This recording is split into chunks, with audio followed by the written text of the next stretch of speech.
Hello, YouTube. Welcome back. Here's a prop that I built for a friend of mine about 4 years ago for a little event that he does. And last season, the motors crapped out on it. So it would still light up, but obviously it didn't move or anything like that. So he asked me if I'd be willing to take a look at it and see if I can fix it for him. So I'm going to go ahead and take a look at it, see what I could do with it. I'm going to kind of show you how I originally built it, as far as the motors that I used, how it works, and obviously if I'm going to be doing some re-engineering on it and try to use a little bit stronger style motor for it. So let's go ahead and get started. All right, I got it up here on the workbench. I just want to kind of show how I built this originally. You see where I have this right here is the rig for the clown head. And then back here is the rig for the arms. Have a little set of bearings on either side so it can rock back and forth. You see where I used a couple 110 motors, one here and one here.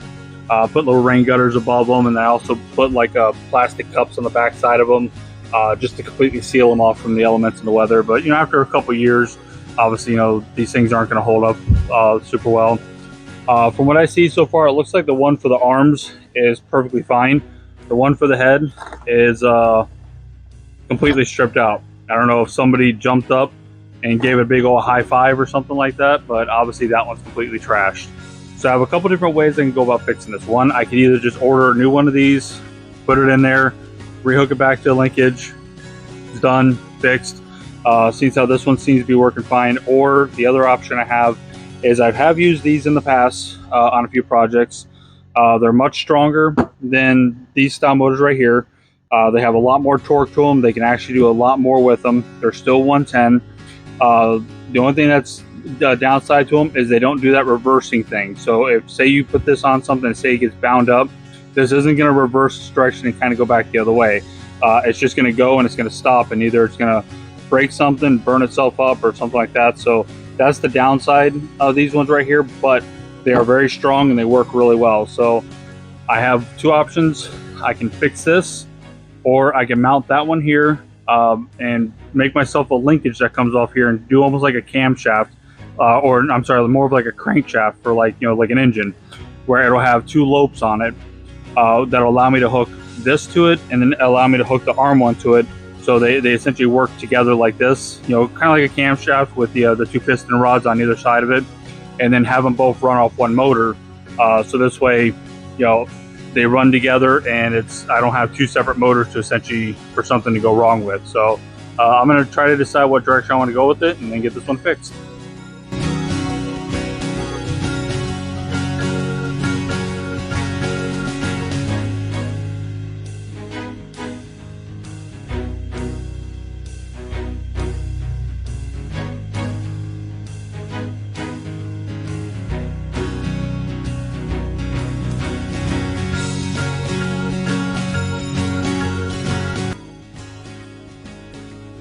All right, I went ahead and I took everything out, took both motors out, all that kind of stuff. Now I know obviously the easiest way to fix this would have been just to replace this one right here, because this was the only one that was actually damaged. This one down here seemed like it was still working perfectly fine.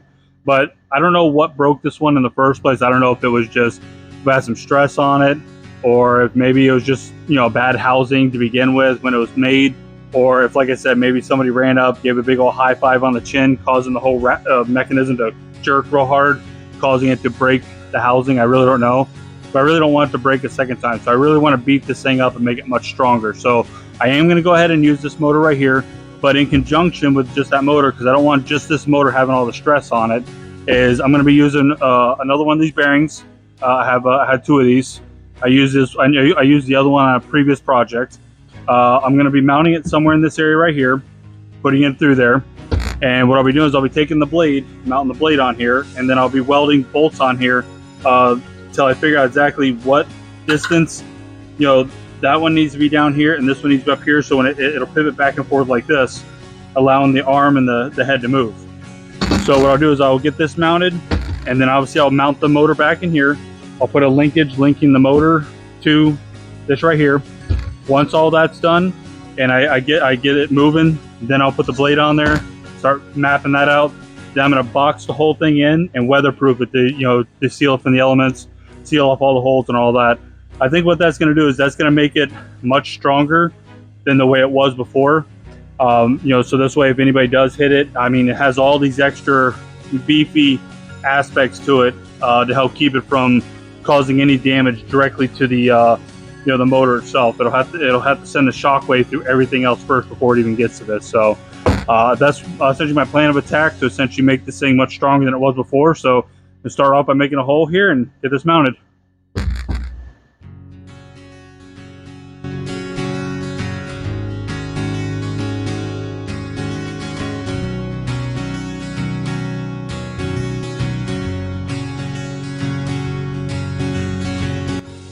I went ahead and built myself a little extension here on my workbench because I got to be able to get to both sides of the rig. I got to be able to get to this side for this part, and obviously this part for this part. First thing I got to do is I'm going to have to extend this. The reason why is because when you look at the motor, even all the way back against the wood, you can see this sticks out further than this. So I want to get it out far enough to where they're at the same plane. So this way it makes it easier for when I do my linkage. And I obviously want to make the linkage go downwards. I want it to have just a normal swing this way. I don't want to put it to where it's lifting, because obviously lifting creates more stress to lift versus just a gradual downswing.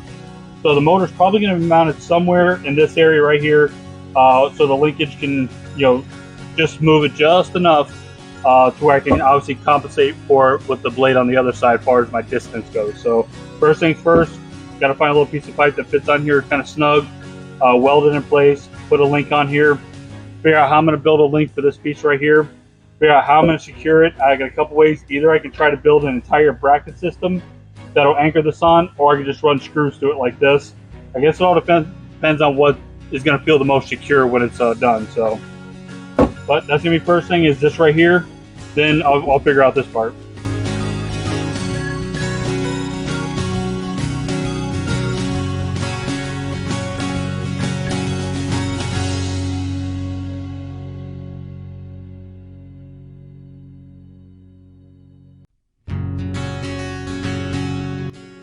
All right, you can see I ran tape around it.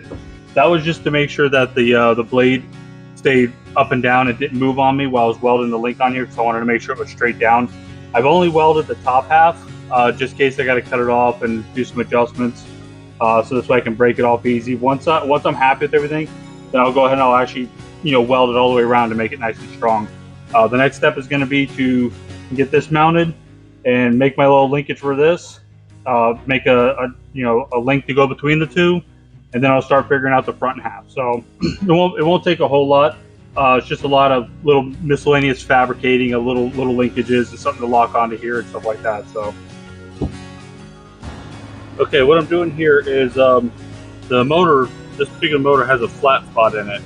So what I did is I took a couple nuts that fit over this nice and snugly. I welded them together, drilled a hole in it, used my tap and die set, tapped it so I could put a bolt in here. What that's going to allow me to do is once I get my linkage welded on there and I put it on top, I put it on the motor, I'll be able to tighten this up, and that's what's going to keep it from twisting on me. The reason I welded two nuts together is so it gives it more of a sleeve, less chance of it rocking like this on the end of the shaft here. So what I'm going to be doing is the original link that I had, I'm going to go ahead, I'm going to cut it right here.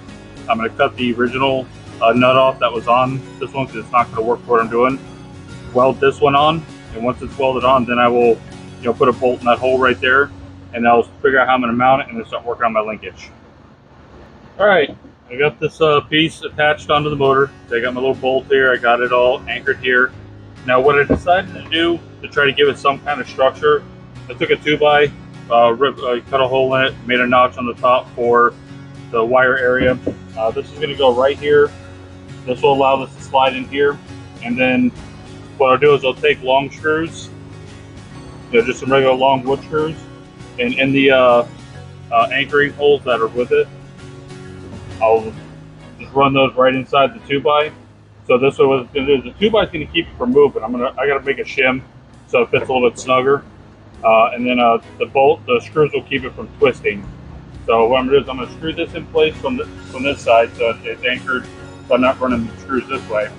And then after that, I'll get this anchored. Once this is anchored, then I'll start figuring out my linkage.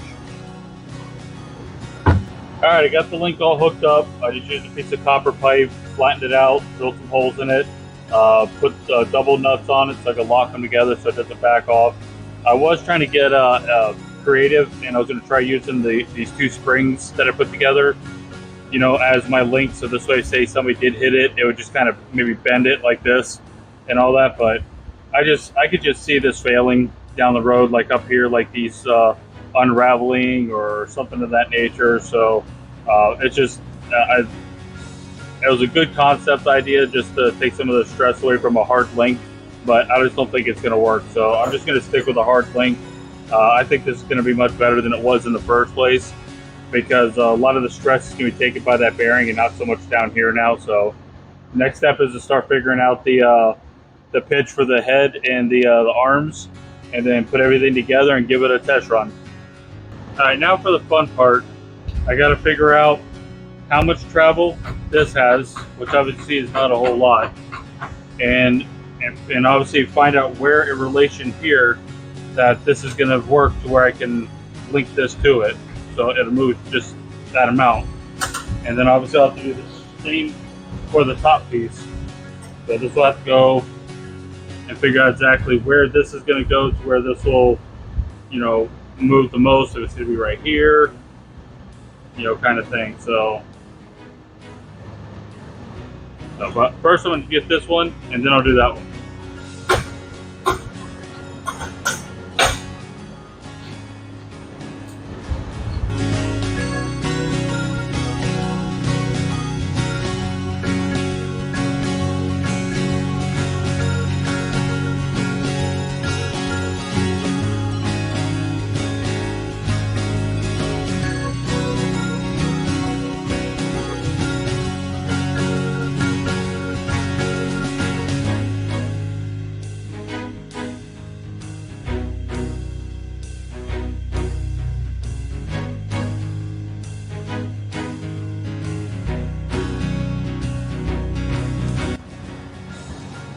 Okay, I got the rig all working, got all the links on, got everything tightened up. See how it's kind of set up to where as the head moves one direction, the arms move the other way.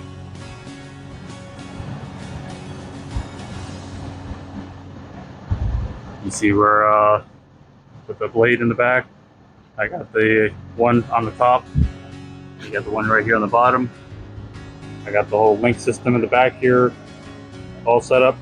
The next thing I'll need to do is I need to put a junction box here, add some wires to the motor, run them over to here, take the wires for the eyes and the nose, run those back through here, put everything into one junction box, have one cord hanging out, put the wood around it to do the weatherproofing. Then I got to do a little bit of work on the arms, and then after that I'll put the whole thing together so we can see how well the whole thing moves and operates once all the weight's on it. Alright, what I'm going to be doing here is, there's the hands and the arms. They originally had boo noodles and that fabric right there on them, but what would happen is the fabric with the dew and the rain and stuff like that would just get extra heavy. The arms would kind of sag. You can tell that the motor, even though the motor was still working, it was probably doing that thing where it's probably switching directions, and that's what kind of gave it the look that it wasn't working at all. So what I'm going to do is I'm going to be switching it to foam. So I'm going to be cutting these out. I'm going to carve a line in it for the PVC to sit down inside of it, so I can glue it on. And then what I'll do is I'll take them on the other side, paint them white, and then paint some like red and green little polka dots and all that kind of stuff on to make it look like clown sleeves. So when the rain and all that stuff doesn't soak into them and cause extra weight. Plus also I think this will be a little bit lighter than the fabric and all that stuff anyways, which will help with the stress on the motor. So I'm going to go ahead and get these cut out and get those glued into it, and then go from there.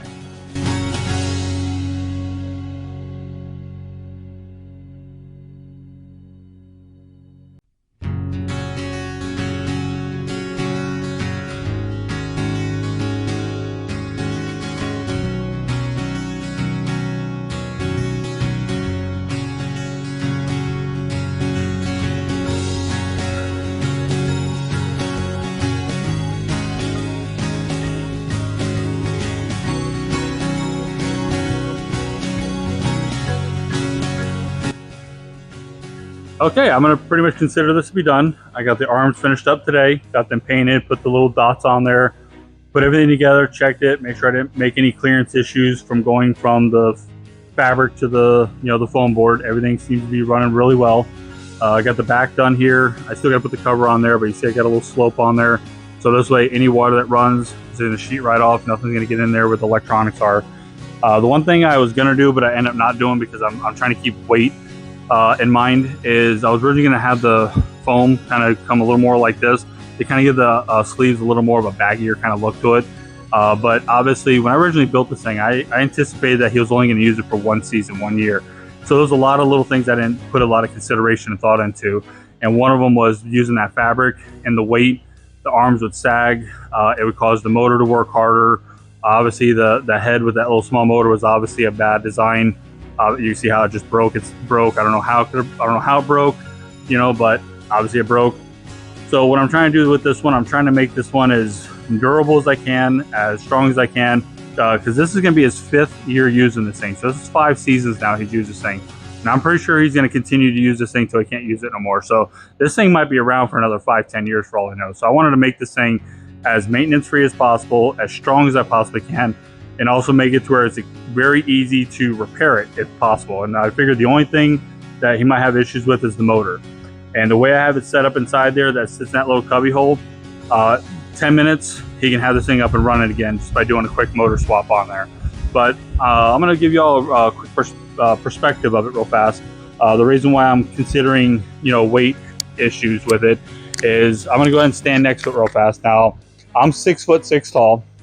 So when I stand next to this thing, you can see this is a pretty good size rig right here. Just the head alone is 56 inches tall, I think, the top of hair. So this thing is actually over 4.5 feet tall. It's 3 layers of 2-inch thick foam board carved down. So it's not that it's like massively heavy, but there's some weight to it. Then you got this long arm right here, which is all PVC, and then a piece of wooden dowel inside the PVC to help with any kind of flexing. And then you got the hand right here. You think about compare the hand next to my hand. You got the size of it, and this is all 2-inch thick foam as well. So you got to think, you got both these arms on here with all that extra weight on there, the head on here with all this weight on here. So every extra bit of weight that I put on here is just adding more stress to the mechanical rig of it. So I wanted to kind of keep it as lightweight as possible. The other thing I like about it is I like the fact that this thing just has a really gnarly, sinister kind of look to it, just because of the overall design of it. And what also makes this thing kind of cool is it actually sits on top of his entrance that I built him. The entrance is actually 8 foot tall that you walk through.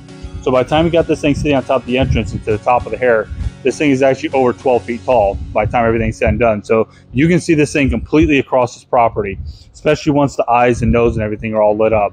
This thing just stands right out. I mean, a lot of people love this thing. I love the way this thing looks when it's all set up in his display. But I'm going to go ahead and I'm going to turn it on real fast. I'm going to kind of show you all how it's working, how it's moving. It definitely moves much better than it did the first time. It also moves a lot faster than it did the last time. The first time just had a 3 RPM motor. Now I have a 5 RPM motor. So it definitely moves much quicker than it did the first time. The other thing you see, obviously I had the head and the arms moving opposite of each other. I did that because I didn't want the head and the arms moving the same direction, because then it had like this stupid looking little dancing back and forth kind of corny look to it. So I did it this way because it seems a little more abnormal kind of look to it. And I think it kind of adds to the appeal of it. You'll have to leave me a comment, tell me what you think about that. But if you enjoyed this video, enjoyed seeing my original rig that I built for it that obviously didn't hold up, and obviously my new upgraded, hopefully bulletproof rig that I built for it, definitely hit that like button, subscribe, and as always, thanks for watching.